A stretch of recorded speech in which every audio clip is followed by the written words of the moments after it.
दोस्तों, आज की कहानी है बहू हमारे लिए बेटे की ही कमाई काफी है, तेरी कमाई की जरूरत नहीं है। दोस्तों, कहानी शुरू करने से पहले अगर आपने चैनल को सब्सक्राइब नहीं किया हो तो कर लीजिए ताकि आपके पास पहुंच सके हर नया वीडियो। मौली बहुसाई बन गई हो तो जरा लाकर दे दे, मनीषा जी ने बगीचे में कुर्सी पर बैठते हुए आवाज लगाई और सुबह के खूबसूरत नजारे का जायजा लेने लगी और अपने पति राजेश जी से बोली, देखो ये सीढ़ियाँ सैकती हुई कितनी अच्छी लगती हैं, कभी इस डाल तो कभी उस डाल, और ये फूल भी मुस्कुरा रहे, यहाँ आकर बैठो।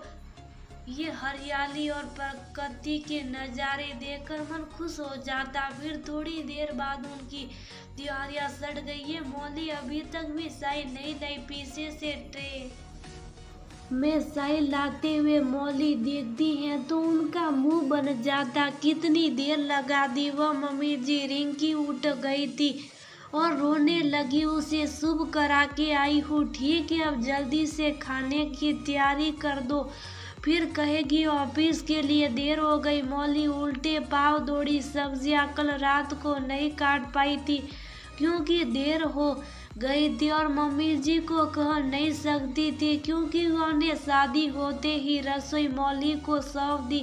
अब तुम जानो और तुम्हारी रसोई जाने, मुझे आराम करना है। और उस दिन से आज के दिन उन्होंने रसोई के काम को हाथ नहीं लगाया। मौली ने घड़ी की ओर देखा जो बस निरंतर चली जा रही थी और भिंडी छोड़कर आलू की सब्जी बना दी। सबकी टिफिन पैक करके वह बच्चों को जगाने चली गई। रिंकी छोटी थी, उसे उड़ती मौली की गोद चाहिए थी।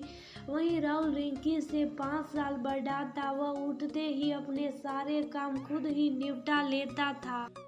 मौली ने रिंकी को तैयार किया, नाश्ता करवाया। तब तक पति नमन तसल्ली से अखबार पढ़ रहे थे। काश बच्चों को नमन छोड़ आते, ये सोच कर मन महसूस कर रह गई और दोनों बच्चों को छोड़ने बस स्टॉप तक गई। ये मौली का अपना फैसला था कि वह नौकरी करेगी और सदैव आत्मनिर्भर बनकर रहेगी। नमन की कोई प्रतिक्रिया नहीं थी जब सास ससुर ने कहा था कि तुम नौकरी अपनी मर्जी से करोगी, हमारे लिए बेटे की ही कमाई काफी है, हमें घर संभालने वाली चाहिए, पैसे कमाने वाली नहीं चाहिए। नमन को मौली बहुत पसंद थी, इसलिए उन्होंने शादी पर जोर दिया और मौली बहू बनकर आ गई। मौली, मम्मी ने आज तक घर और रसोई संभाली, अब तुम्हें भी आगे यही सब करना और अपनी नौकरी छोड़ दो। वैसे भी ये छोटी सी नौकरी में क्या पड़ा है। मौली का मन भी कश्मकश में था। उसने अपनी दूर की ससुरी बहन से बात की। उसने यही समझाया कि मौली शुरू के कुछ साल मुश्किल होंगे और नया घर, नया माहौल और समय की कमी। तुझे 10-12 साल तपस्या करनी होगी। जब बच्चे बड़े हो जाएंगे उनके खर्चे भी बढ़ जाएंगे और वह घर से भी चले जाएंगे। फिर अकेली तुम क्या करोगी। घर का खालीपन और अकेलापन ये नौकरी भर देगी। फिर समय का कुछ पता नहीं है। अच्छी भली नौकरी छोड़ने में कोई समझदारी नहीं है। अपने पैरों पर खड़ा होना गर्व की बात है। आप किसी पर निर्भर नहीं रहते। बच्चे बड़े होकर बाहर निकल जाएंगे, तब ये खाली समय तुझे बहुत परेशान करेगा। अपनी दीदी की बात मौली को जस गई थी और उसने सोच लिया था कि वह हर हाल में नौकरी करेगी, अपने लिए करेगी, अपनी आत्मनिर्भरता के लिए करेगी। उसने घर वालों को बता दिया, ठीक है, तुम्हें जो करना वह करो, पर घर के काम और जिम्मेदारी भी पूरी करनी। हर काम समय पर होना चाहिए, ये तुम्हारी मर्जी है।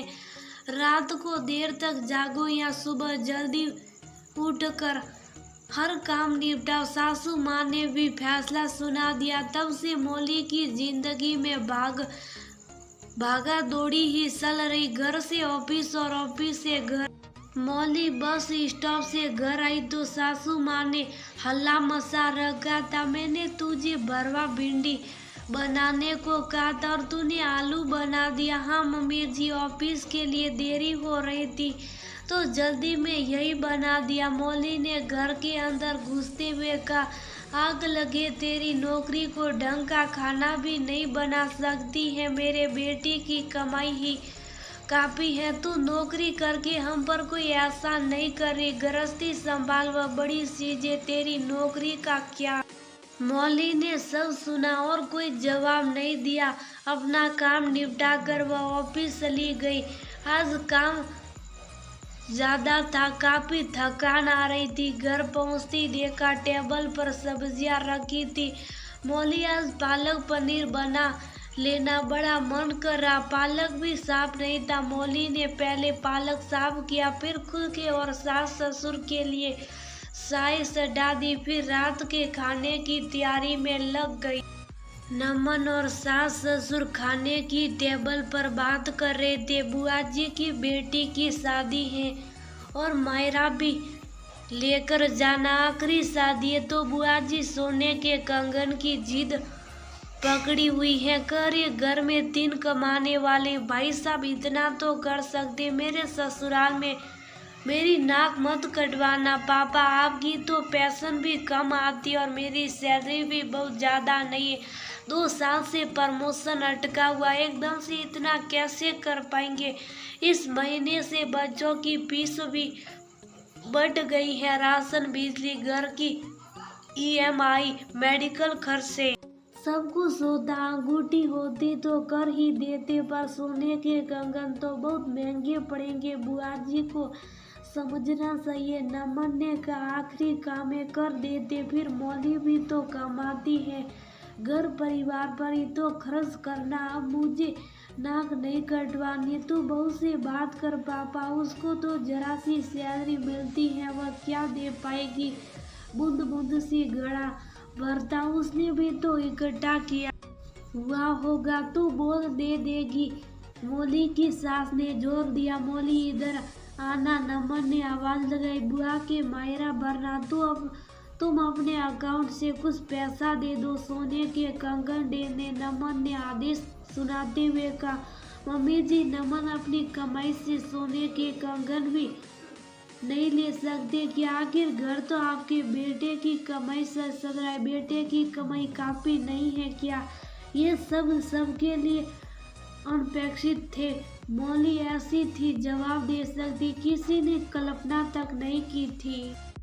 आज तक मैंने सब अपने लिए किया, ऐसा आप लोगों का मानना, जबकि इस घर परिवार की छोटी छोटी जरूरतें मैं अपनी सैलरी से पूरी करती रही हूँ। छोटे खर्चे दिखते नहीं हैं पर रोज बहुत हो जाते हैं।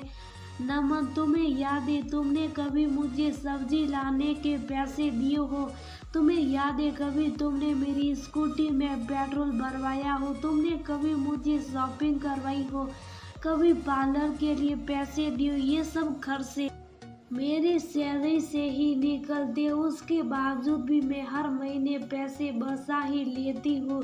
मेरे पास अभी पूरे कंगन के जितने तो नहीं होंगे, पर हाँ, मैं मम्मी जी और पापा जी की नाक बुआ जी के ससुराल में कटने नहीं दूंगी। मौली ने तुरंत एक सेक काट कर दे दिया। इतना पैसा देकर नमन की आंख फट गई और सास ससुर अपने अब तक के लिए किए गए बर्ताव के लिए शर्मिंदा हो रहे थे। नमन ने उसमें अपनी ओर से पैसे मिलाए और बुआ जी के लिए सोने के कंगन आ गए। मुझे माफ कर दो, तुम्हारी इस नौकरी की वजह से मुझे बहुत सारा मिला। नमन ने कहा, बहू, मैंने तुझे इतनी जल्दी कटी सुनाई, इतना परेशान किया तूने, फिर भी इस घर के मान और सम्मान के लिए अपनी सारी बचत दे दी। मैं भी भूल गई थी बहू के कोई 10 हाथ थोड़ी होते जो और रसोई का भी कर ले, नौकरी भी कर ले, बच्चों और परिवार को भी संभाल ले, सासू माँ ने भी कहा। अगले दिन मौली सुबह उठी तो चाय तैयार थी और सब्जियां कटी हुई थी। उसने भी बाहर बगीचे में बैठकर सासू माँ के साथ साहिब भी। मौली जिस तरह ये सीढ़ियाँ फुदकती खुश अच्छी लगती, उसी तरह ससुराल के आंगन में घर की बहू भी खुश खुश ही अच्छी लगती। सासू माँ के मुंह से ये सुनकर मौली को अच्छा लगा। तब तक नमन बस स्टॉप तक बच्चों को छोड़कर आ गए थे। आज मौली के जीवन में भागा दौड़ी नहीं थी, सबने मिलकर मदद की और वो समय पर ऑफिस पहुंच गई। अब सबको पता चल गया था कि वह नौकरी सिर्फ अपने लिए नहीं, इस परिवार के लिए भी कर रहे। आजकल पति और पत्नी दोनों ही मिलकर घर चलाते। पत्नी ऑफिस के साथ पूरा घर संभालती। ये इतना आसान भी नहीं। पत्नी की कम सैलरी को भी कम नहीं आंकना चाहिए।